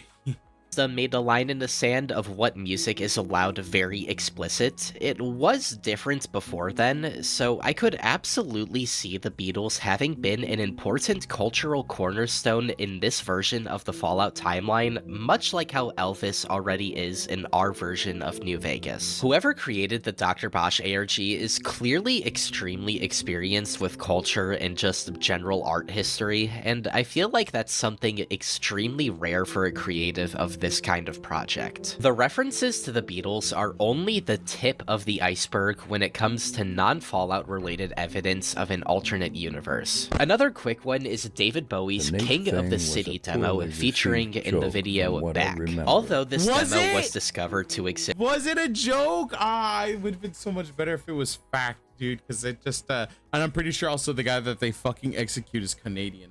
I'm pretty fucking sure. In 2013, nobody in the public had ever actually heard it until 2022. Almost 50 years exactly after this demo was recorded. Under no plausible circumstance should this demo be something we would have been able to hear in 2012. These pieces of evidence are what make me believe that we are actually witnessing an alternate universe and not the game playing a facade in order to trick us. The parallels to James Richards and Everyday Chemistry make me believe we shifted into this dimension rather than starting off in it ourselves. Bosch is likely contacting members of the forum from this alternate dimension, giving proof of it just as a... Why would you receive backlash for such a goofy ass joke? It's not even it's not even that bad. The idea is that, like, which by the way is probably not gonna happen, that Canada gets fucking taken by the United States. And that's because of the whole China, the main enemies here being China and the US. Because Fallout fans are insane. Fallout fans are stupid. I'm a Fallout fan. And Fallout fans are fucking stupid and need to fucking stop being dickheads. James Richards did with Everyday Chemistry. The oddities we witnessed in these videos are still outrageous, if not even more so in 2012 when these videos were being uploaded. And judging by the reactions of the people on the forum at the time, this is something completely unexpected and unexplainable, even for the reality that Dr. Bosch takes place in. This one aspect of the alternate reality theory I believe would be borderline safe to outright confirm. But this side really only covers the more meta aspect of the narrative. The change in timeline of our own reality has impacted Fallout itself drastically. And outside of the blatant nightmarish imagery and callbacks to cut content from Van Buren, there are other pieces of lore we can pick up to give us... I fall asleep. There are some valid criticisms about the possibility of the joke being canon. However, the overall response was a disgusting wave of vitriol. Dude, in my opinion, it probably would have been a little funny, a bit of a joke. Like, I think it's a funny joke to say that, like, one of your main characters was literally there, standing there waving at the camera, just saying hi as your homie just fucking executed a random Canadian person. Oh, I fucking made myself scared. Holy shit. Also, I'm looking at this and pupil, eye, mustache, mouth, face. That's creepy. Some sort of explanation as to what happened here. More explicitly, what did Mr. House do? In this timeline, Mr. House killed the Beatles. That's what happened. I feel like if you're not a Fallout fan, the constant mentioning of this Mr. House character probably feels really confusing, so like, in the briefest terms possible, he's a billionaire oligarch and faction leader you can side with in New Vegas. He's actually the reason why the game's plot even starts in the first place, since you were tasked with delivering him a device known as the Platinum Chip, but the delivery gets intercepted at the very start of our journey. A big reason as to why New Vegas Vegas is in a much more functional state than the majority of other cities in Fallout's world is due to House's intervention as well, shooting down the majority of the bombs that were meant to hit Nevada before they landed. It's why the Lucky 38 still stands tall, even after 200 odd years since the collapse of civilization. Although, those favorable events don't seem to have played out the same in this continuity. Signs of divergence in this regard are shown to us as early as the episode Ground, where we find the platinum chip in this bunker as well as its shipping ledger. This bunker also houses those The cargo manifest, by the way, chat, the one that we talked about before, the one that he couldn't call a fucking manifest.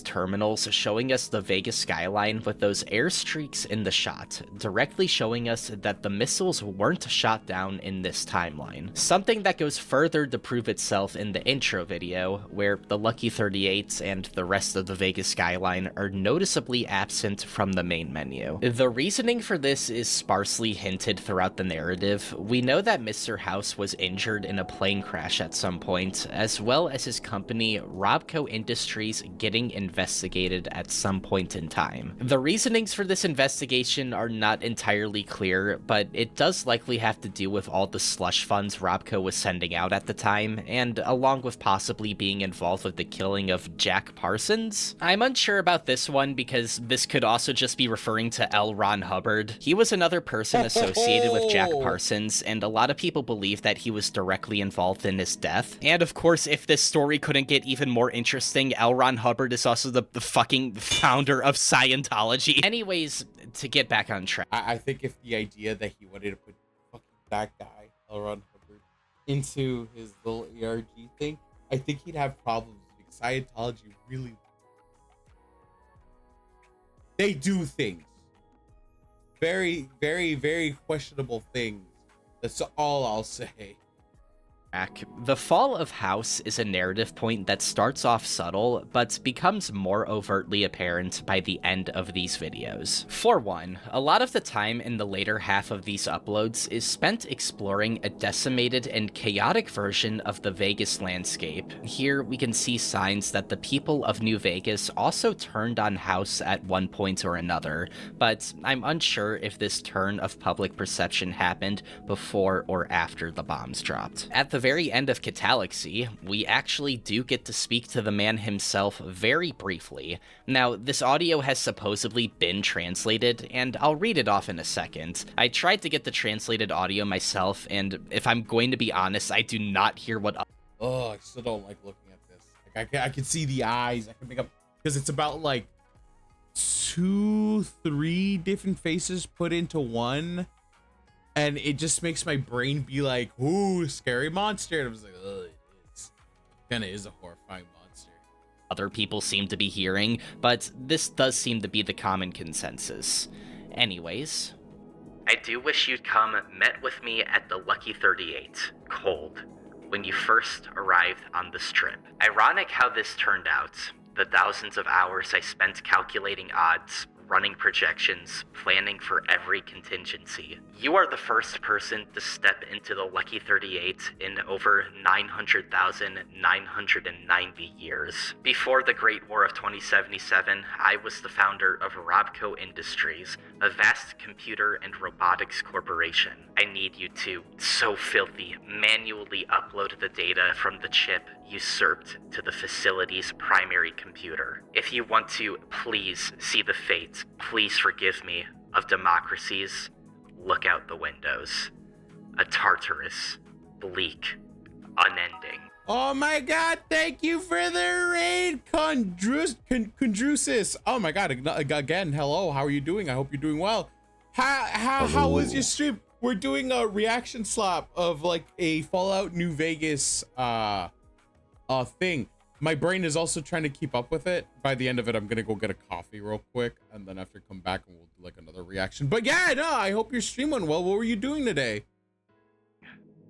All of these voice lines are spliced snippets of voice lines present in the base game, shifted around to make a different meaning. The garbled and almost nonsensical portions of this speech hint that House has likely been stuck here as some sort of purgatory. Brother, I'm telling you right now, dude, you're talking to the man who's been playing Fallout New Vegas since its inception to this point now, where I'll randomly just put a gameplay into it because I just love the game so much. It is one of my favorite fucking games. And to hear that there's like, I don't know, Killed House creepypastas and started on creepypastas are great. DLC Condrahart.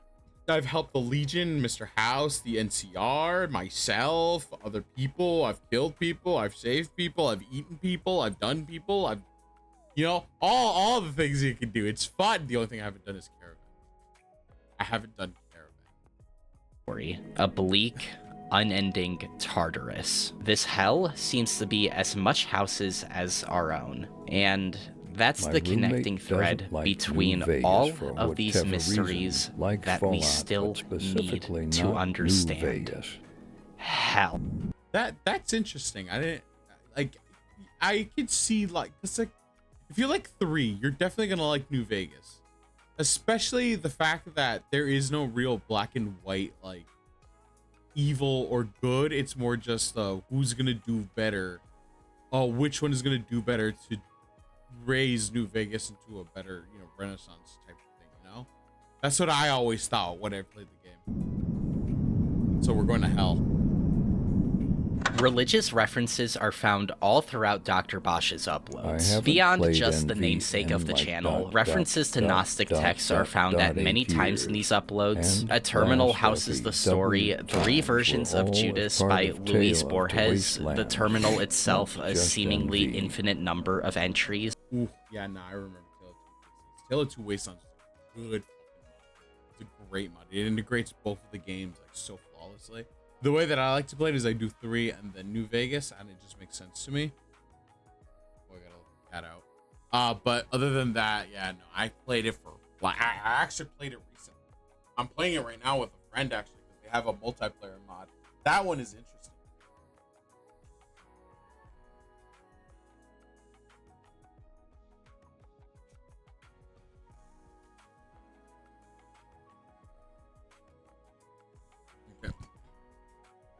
Many simply holding nonsense, likely also representing Borges' other short story, The Library of Babel. Direct parallels to Hieronymus Bosch's paintings are made very frequently, especially in later episodes. And when all of these things are placed with everything else, the hell motif feels out of place, while also being one of the most important threads to connecting everything together. If we are going to find a message or theme to dissect in this project, if there is one at all, it needs to be in here. And this entire time, there has been one piece of this thread that I've intentionally omitted. One that ties everything together. One that gives us our explanation. Wait, the Tower of Babel is in Fallout? Or in this Fallout Mad God is a creepypasta? stop-motion ARG? film created by Phil Tippett for over 30 years, and it got its final release in 2022. I can find fewer words to describe this film other than extraordinary. In Tippett's own words, one of the goals behind this project was to bring Hieronymus Bosch's paintings to life while also giving it a modern lens. I'll try to spare this becoming just a Mad God review because although I can gush about this movie for hours, it would be more appropriate to look at it through what is important to connect it with everything else we've discussed. Mad God follows a protagonist known as the Assassin, a gas mask-clad soldier who descends to hell with a lantern and a briefcase. No dialogue is spoken by the Assassin or by any other character that appears. In a short explanation, the Tower of Babel was created by King Nimrod, I think his name was. And basically, what it was used for is to reach the heavens, not in a place to, like... Oh, not actual question. Okay, never mind. Fuck. Never mind. God. It's later revealed that this suitcase the assassin possesses holds a bomb. One-armed, likely with the intent of stopping the cycle of pain and misery that infinitely continues down here. Though the assassin cycle always seems to get intercepted, making him just another part of this miserable and nihilistic Ouroboros just the same. This helps us connect so many threads left unanswered thus crazy. far. The beeping briefcase we find in the bunker, the garb that Bosch wears for the entirety of the series, the call to a figure known as the Last Man, a character that shows up Last in Mad Men. God, who is supposedly the creator of the assassins. The hell that the Wasteland depicts is directly and explicitly mirroring the one that is found in Mad God. Obviously, these two things are meant to be incredibly bleak. Mad God is a film that seems to cover a lot of themes of warfare, especially post-nuclear warfare, and the looming dread weapons of mass destruction can hold on a population. Themes that are obviously mirrored in Fallout, but here are cranked up to their absolute extreme. Phil Tippett's depiction of Armageddon is directly mirrored here for the purpose of conveying a similar message. War is hell. In Mad God, the assassin is sent in with a deliberate goal in mind. The goal to destroy the cycle, put an end to everything, and in turn, hopefully put an end to the suffering mankind has to endure in this nightmare. However, with Dr. Bosch, it's not nearly as clear. The nuclear fallout of Fallout is absolutely amplified here in order to make a compelling and desolate hellscape even beyond the Mad God parallels. References to movies such as Apocalypse Now can also be found in the Untitled video, a movie that deals with the moral and psychological horrors of war. But Bosch, just like us, seems to be more motivated by finding any semblance of an answer to what is going on. It left me stumped in trying to come up with any meaning. Yeah, you know, and if anything, I'm gonna be 100% with you. If I were in a situation like that, I would love to fucking find the answer to something like that. I would definitely be the type of person to dive into something so fucking weird, as long as I don't get mentally deranged. A lot of the times when you see creepypastas, especially when it comes to gaming content, for some reason, somebody has to fucking die. In any case, I hope that I don't die trying to figure out what it's about, or don't go crazy, you know? Just something a little disturbing, you know? A little disturbing for the soul. Behind It's like this chicken noodle project, soup for other the than soul, Dr. you know? Bosch just wanted to flex their guys media moving palette on all of us and emoji. absolutely mock us with how cool their interests are. Ultimately, I believe Dr. Bosch is what you make of it. You are given a nihilistic, desolate, and Disturbing cruel world. One that diverges that of our own and only houses pieces of a puzzle that don't seem to complete themselves. It feels dissatisfactory, but despite all that, throughout our entire venture down this channel, I can't help but feel a slight tinge of melancholic closure. Ooh, conclusion.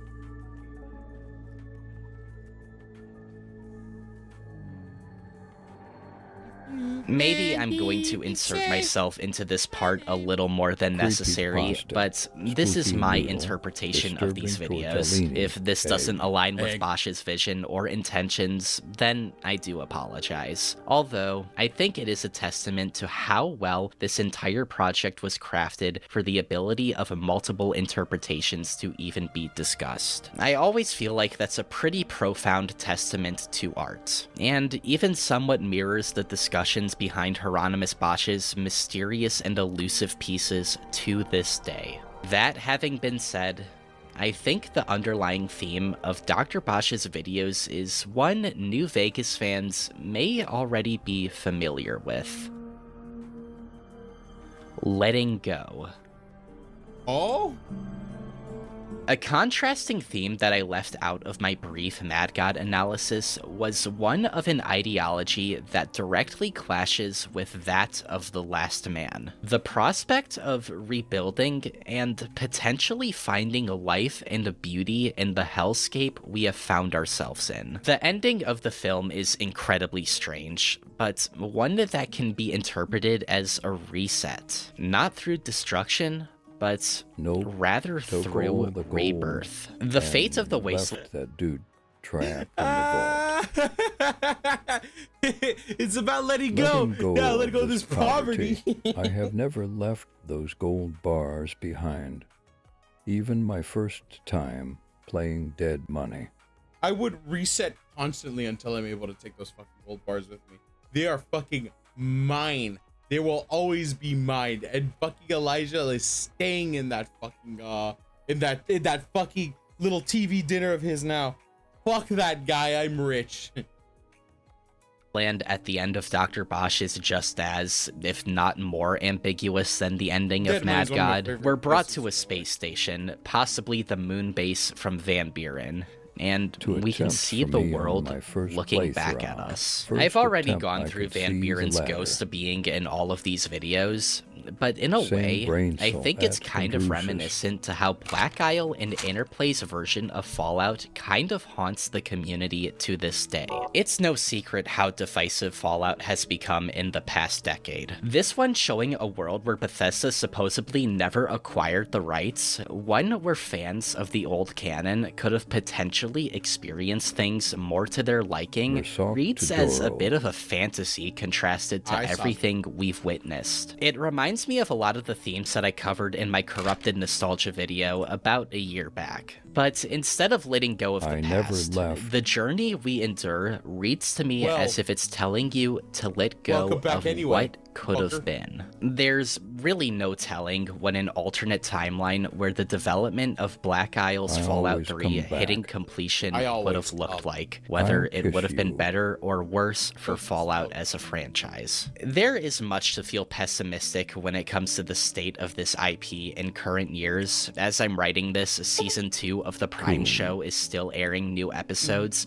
each one seeming to be more divisive than the last. And while I don't doubt there are plenty of valid and warranted criticisms that can be levied towards this IP at any given moment, I sure have plenty of my own. It can feel alienating at times, but silver linings always do exist, and a piece of fan content as complex and filled with love as this justifies all the more unsatisfactory aspects that would come to grow from this franchise I hold so much love and a passion for. If I know Dr. Bosch is anything, I know it's a project created by someone who loves Fallout. New Vegas is one of the most important games to have ever been released, and projects like this solidified that belief for me far more than any of the words that I have said here could. It's why the inclusion of the song K Sarah Sarah in the final episode really stood out to me. We can't change all the problems we wish we could, whether we're talking about something as major and reality altering as nuclear Armageddon paranoia, or just simply taking full agency of our favorite IPs. In a time where human creativity feels like it's being challenged more than ever, uplifting projects as passionate and filled with as much care as this is really important, even if sometimes it takes 30 years for your vision to feel like it's been fully complete. I love Fallout, and I love this short collection of videos on YouTube. I'm guaranteed to have missed things in this coverage, and I'm sure you'll all be more than eager to point out how much I did. But this wasn't an attempt to solve Dr. Bosch. It was simply just a means for me to talk about and discuss something I am extremely passionate for and attach a message to it that I am equally passionate about. And I hope that has satisfied the few people who have stuck to this conclusion. Also, your model is so with that, I have many models. Maybe one day you Apparently, can stack Xbox around is putting and, pressure look through all on of them Bethesda if you'd to like put one of the next mainline games But from thank you for either coming by. Fallout or Elder Scrolls out. Like, I appreciate the want to have it out faster, but also I don't bid rush you Todd. adieu. We've already seen what that yields. So that was the Fallout New Vegas player in hell. That was definitely one that I thought was pretty interesting. There was a lot of backgrounds, and I'm sorry for the people that like were watching my fucking eyes closed through my model. I was listening. It just I need to make sure that like I have like something with me to drink while I'm doing this, because standing still doing nothing does kind of bring, without activity and me just watching, I kind of do that. But I was listening. I did at least I did answer to all the things, but it was pretty interesting. I do like the whole idea of ARGs happening within games as well, especially something like this, especially when it's one where it's like, oh, what if the Fallout timeline was different? What if in this case, Mr. House kind of blew the fuck up What if the tower, what if the implications of like the Tower of Babel coming in, you know, trying to be God, but I mean, that probably didn't happen. But what I'm more or less likely in saying is that there was like a lot going through it that was very interesting, that kind of added to it. There was also a lot of things that I wanted to point out that were really fucking funny. I really didn't think that they were gonna be adding like other music. I swear to God, most of it felt like it was one guy deciding to mod his game to do all these things, and that within itself must have been a fucking hard process to do. Because I've seen how modding works. Maybe like bare minimal kind of adding like areas to go through and doing things seems like easy, but like for other people to do, but when I tried it myself, I definitely did make a lot of mistakes in doing so. So that's really fucking impressive to do. I am also gonna be watching this. I'm gonna be watching the series again the next time, so you're gonna get my reaction to the Bosch's work when we get the chance to, and we'll see what happens from there. Oh, he just has like random video gameplays. But yeah, we're gonna like watch it as well when I get a chance to see how that works. It's weird audio. Uplink? Wait, is there another one? Anchor.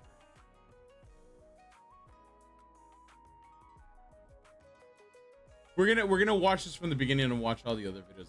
But yeah, no, thank you very much for coming by. I really do appreciate it. That's gonna be the end of this video. And if you want to see more UFA content, you can go to the links below and look at my comic underneath, where I host it on Patreon, Pixiv, Webtoons, and Tapas. And if you want to support my Patreon, it's also there. All money that I get from there goes into the artists that I work with to give more content, my comic, for instance, and other projects. But thank you very much for coming by. I really do appreciate it. Make sure you guys take care of yourselves, and I'll see you guys in the next video. Mwah! Love you all. Bye, everybody.